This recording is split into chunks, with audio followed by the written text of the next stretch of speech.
We're at the Jefferson Concussion Center in Philadelphia to see a neurologist who specializes in concussions to tell me whether or not I can play football again. I mean, I just want to find out the overall health of my brain.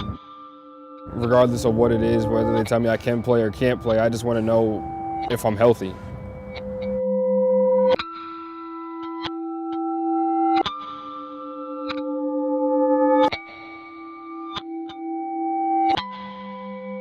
In October 2015, A.J. Long suffered a concussion during football practice at Syracuse University. Getting hit in your head by somebody that weighs 280 pounds, my head hurt immediately. Like, you have a headache and there's nothing you could do about it. It was the quarterback's third concussion in 3 years.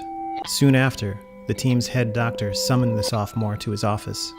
He was like, hey, from my professional opinion, I think that it'd be best if you didn't play football anymore, so therefore I'm going to medically disqualify you from continuing to play contact sports at Syracuse University. When you hear those words and it's the final verdict, it hurts and it shocks you. When the doctor called, he was really vague. Well, when you tell me that you're ending my son's career, you're worried about his welfare, like, what is this going to entail for the rest of his life?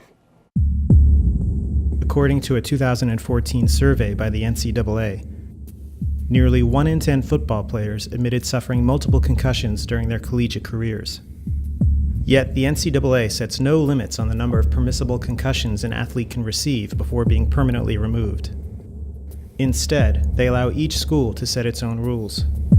At Syracuse University, 3 concussions can result in permanent disqualification, as in AJ's case.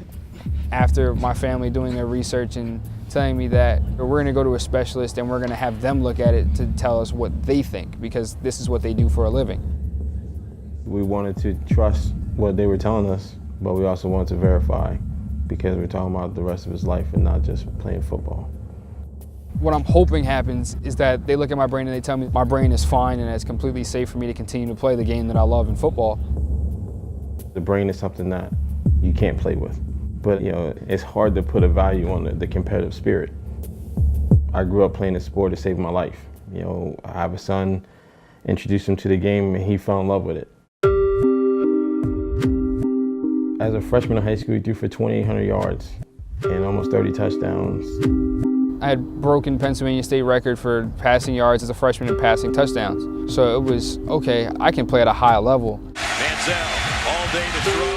I have watched Johnny Manziel at Texas A&M playing in a major conference, and you saw how he dominated. He's got the first down, he's got the end zone. And I thought that coming here, I could do the same thing.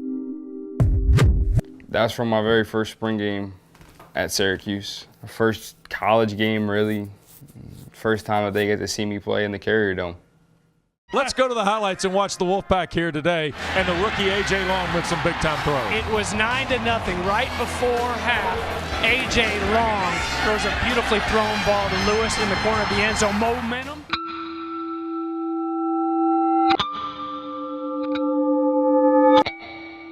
I'm not scared of another concussion. I'm not scared of being hit in my head again. That's a risk I've been willing to take since I was 6 years old.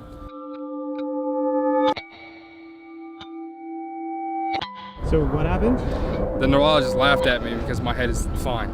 He said that I am completely normal and healthy, and that he doesn't see anything wrong with me. As a parent, it's the best news that you can possibly hope for. The next 6 months is like, it's basically like boot camp.